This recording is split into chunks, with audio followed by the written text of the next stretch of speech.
በ5 ሚሊዮን 500 ሺህ ብር ሙሉ ክፍያ የአፍሪካ ህብረት ጀርባ ቡልጋሪያ ላይ ባለ 1 መኝታ አፓርትመንት እየሸጥን ነው። ሰላም ቴምር ፕሮፐርቲዎች ነን።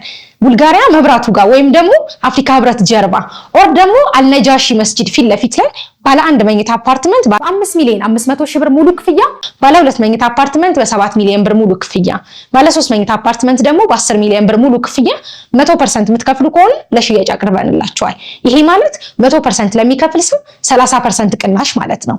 አይ ቀስ እያልን ዘና እያልን ነው መክፈል የምንፈልገው ካላችሁ በሌላ ዋጋና በሌላ አከፋፈል 20% ከፍላችሁ ቀሪን ዘና እያላችሁ የምትከፍሉበትን መንገድ አመቻችተናል። እንዲሁም በተጨማሪ እዛው ሳይት ላይ ከ3 ሚሊዮን 900 ሺህ ብር ሙሉ ክፍያ፣ ቅድመ ክፍያው ደግሞ ከ900 ሺህ ብር ጀምሮ የንግድ ሱቆችን ማግኘት ትችላላችሁ።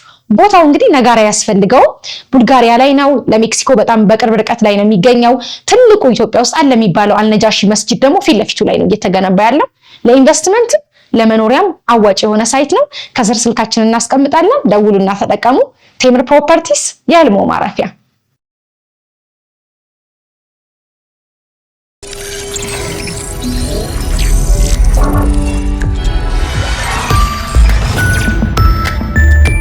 ጤና ይስጥልኝ።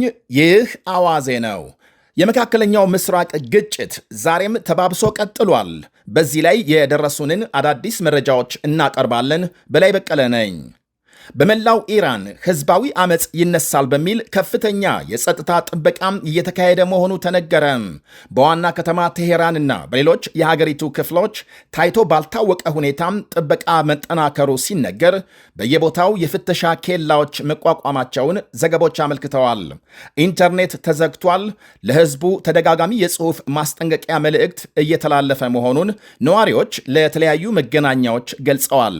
በዋና ከተማ ቴሄራን በተለይ ነዋሪዎች በየኪሎ ሜትሩ እንደሚፈተሹና ህዝብ ይሰበሰብባቸዋል የተባሉ ዋና ዋና መንገዶችና አደባባዮች በድሮን ኢላማ ስር እንደሚገኙ ተነግሯል። ባለፉት ጥቂት ቀናት በቴሄራን ቁጥራቸው በውል ያልታወቀ የጸጥታ ሰራተኞች በእስራኤል ጥቃት መገደላቸው ታውቋል። በአራት የከተማው ፍተሻ ጣቢያዎች ለምሳሌ ከ10 በላይ አባላት መገደላቸውን የፋርስ ዜና አገልግሎት ዘግቧል። ነዋሪዎች ከፍተኛ ስጋት ውስጥ መሆናቸውን ይናገራሉ። በየቦታው በተፈተሹ ቁጥር የወታደሮች ቁጣና ግልምጫን ችለው ማለፍ የግድ ነው። ሴቶች በተለይ አለባበስ ጭምር እንደቀየሩና ነጭ ቀለም ያላቸው ልብሶች ወታደሮቹን ሊረብሻቸው ይችላል በሚል መልበስ ማቆማቸውን ይናገራሉ።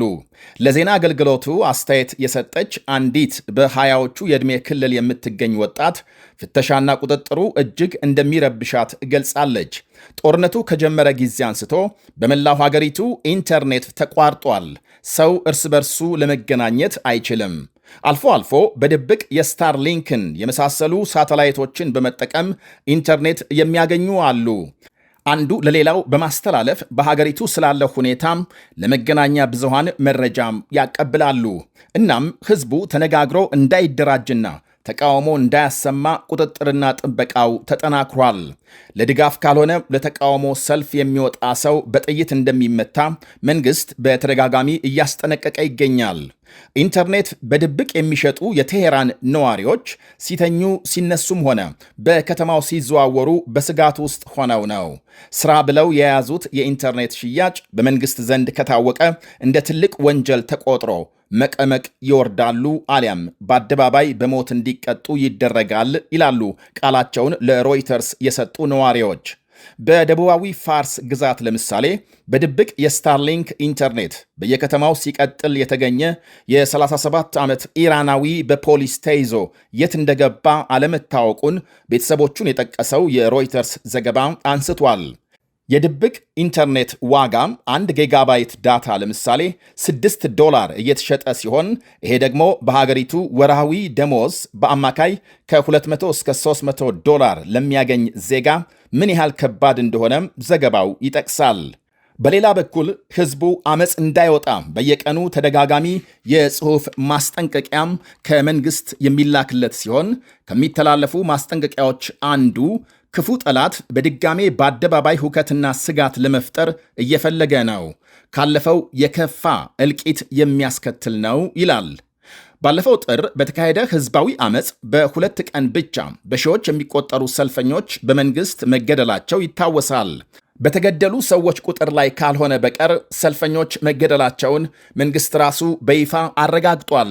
መንግስት የተገደሉት እስከ 5000 እንደሚደርሱ ሲናገር፣ ሌሎች ወገኖች እስከ 30,000 መገደላቸውን መግለጻቸው ይታወሳል። ይህ በእንዲህ እንዳለ የተባበሩት አረብ ኤሚሬትስ ትልቁ ወደብ ፉጃራህና የዱባይ ዓለም አቀፍ አውሮፕላን ማረፊያ ከፍተኛ የድሮን ጥቃት እንደተፈጸመባቸው ተነግሯል። ጥቃቱን ተከትሎ በዱባይ አውሮፕላን ጣቢያ አቅራቢያ እሳት የተነሳ ሲሆን በዚህም ዛሬ ሁሉም አይነት የአውሮፕላን በረራ እንዲቆም ተደርጓል። በፉጃራህ ወደብና በኢንዱስትሪ ዞንም እሳት ተነስቶ እንደነበር ዘገቦች አመልክተዋል። በአቡዳቢ በመኪና ላይ በተፈጸመ የሮኬት ጥቃት አንድ ፍልስጤማዊ መገደሉ ታውቋል። የኤሚሬትስ የአየር መቃወሚያ ዛሬ ቀን ሌሎች ከ25 በላይ ድሮኖችና የባለስቲክ ሚሳይሎች ማክሸፉ ሲነገር፣ ይህም ጦርነቱ ከጀመረ ወዲህ ኢራን ወደ ኤሚሬትስ የተኮሰችውን የሚሳይልና የድሮኖች ቁጥር ከ2000 በላይ አድርሶታል። በዱባይ አውሮፕላን ጣቢያ አቅራቢያም የዛሬውን ጨምሮ 3 ጊዜ ጥቃት ተፈጽሟል። ያለፉትን ጥቂት ቀናት የኢራን ጥቃት በኃይል መሠረተ ልማቶች ላይ ማነጣጠሩ ይነገራል። የኤሚሬትስ ፉጃራህ ወደብ የሆርሙዝ ሰርጥ በመዘጋቱ በዓለም የነዳጅ ገበያ የተፈጠረውን ክፍተት ለመሙላት ከፍተኛ ድጋፍ እየሰጠ መሆኑ ሲነገር፣ ኢራንም በወደቡ ላይ ደጋግማ ጥቃት መፈጸሟ የነዳጅ አቅርቦት ጨርሶ እንዲቆም ካላት ዕቅድ የመነጨ ነው ይላሉ ታዛቢዎች። የወደብ ከተማ ፉጃራህ ለህንድ የምትቀርብ ሲሆን ከመካከለኛው ምስራቅ ወደ ሲንጋፖርና ቻይና የሚደረግ የነዳጅ ዝውውር በህንድ አድርጎ የሚካሄድ ነው። በአጠቃላይ ፉጃራህ የነዳጅና ሌሎች ንግዶች የሚሳለጡባት የመርከቦች መነሻና መዳረሻ ቁልፍ የወደብ ከተማ ናት ይባላል። ከሆርሙዝ በመቀጠል ከፍተኛ የነዳጅ ዝውውር የሚካሄድባት የሆርሙዝ ወሽመጥ በአማካይ በየቀኑ 20 ሚሊዮን በርሜል ነዳጅ የሚተላለፍበት ከመሆኑ አንጻር አሁን በኢራኖች መዘጋቱ ከፍተኛ የነዳጅ እጥረት ቢፈጠር ብዙም አያስገርምም ባይናቸው ታዛቢዎች። በሆርሙዝ በኩል በሚያልፍ ነዳጅ የሚጠቀሙ ሀገሮች መብታቸውን እንዲያስከብሩ የአሜሪካ መሪ መጠየቃቸውም ለዚህ ነው። ሀገሮቹ መተላለፊያውን ለማስከፈት የጦር መርከቦች እንዲልኩ፣ ሀገሮቹ ግን ከአንድ አይነት ውሳኔ ለመድረስ ፈራ ተባ እያሉ ናቸው። የአሜሪካ ባለሥልጣናት መርከቦቹን ከጥቃት ለመከላከልና ሆርሙዝን ለማስከፈት የተለያዩ ሀገሮችን ከኋላቸው ለማሰለፍ ጥረት እያደረጉ ናቸው ይባላል። እስካሁን ቻይናን ጨምሮ ከ7 ሀገሮች ጋር እየተነጋገሩ መሆናቸውን የጠቀሱት ዶናልድ ትራምፕ የሰሜን አትላንቲክ ጦር ቃል ኪዳን ድርጅት ኔቶም ድጋፍ እንዲሰጥ ጠይቀዋል። ይህ በእንዲህ እንዳለ የኢራን ውጭ ጉዳይ ሚኒስትር አባስ አራክቺ ዛሬም በድጋሜ ጎረቤት ሀገሮችን ወቅሰዋል። ጥቂት ያሏቸው ጎረቤት ሀገሮች ለአሜሪካ ኃይል ግዛታቸውን ፈቅደው በኢራን ላይ ጥቃት እንዲፈጸም እያደረጉ ናቸው ብለዋል።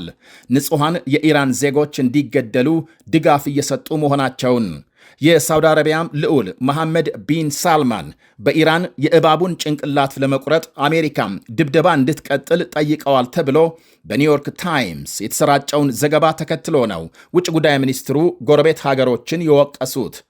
እስራኤል እግረኛ ሰራዊት ወደ ሊባኖስ ማስገባቷን የቱርክ ውጭ ጉዳይ ሚኒስቴር መቃወሙ ተሰምቷል። በሌላ በኩል በሊባኖስ የእስራኤል የእግረኛ ዘመቻም ሌላ የሰብአዊ ቀውስ ያስከትላል ሲል የቱርክ ውጭ ጉዳይ ሚኒስቴር አስጠንቅቋል። የእስራኤል ጠቅላይ ሚኒስትር ቤንያሚን ኔታንያሁ ጭፍጨፋን የሚያስከትል የዘፈቀደ የቅጣት ፖሊሲዎች ከፍተኛ ቀውስ የሚፈጥሩ ናቸው ብሏል ሚኒስቴሩ።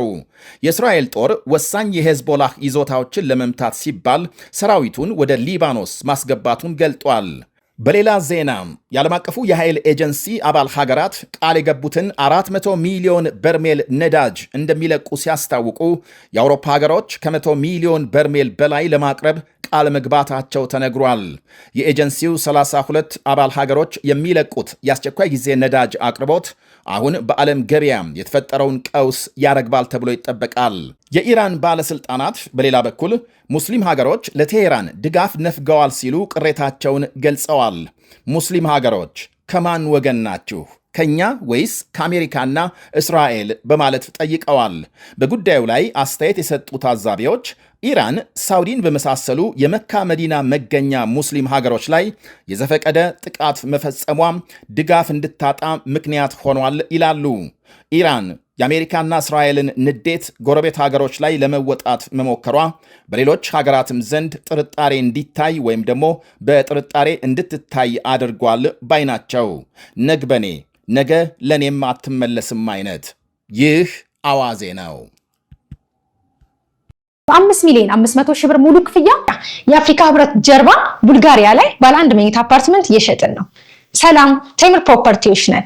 ቡልጋሪያ መብራቱ ጋር ወይም ደግሞ አፍሪካ ህብረት ጀርባ ኦር ደግሞ አልነጃሺ መስጂድ ፊት ለፊት ላይ ባለ 1 መኝታ አፓርትመንት በ5,500,000 ብር ሙሉ ክፍያ፣ ባለ 2 መኝታ አፓርትመንት በ7 ሚሊዮን ብር ሙሉ ክፍያ፣ ባለ 3 መኝታ አፓርትመንት ደግሞ በ10 ሚሊዮን ብር ሙሉ ክፍያ 100% የምትከፍሉ ከሆነ ለሽያጭ አቅርበንላችኋል።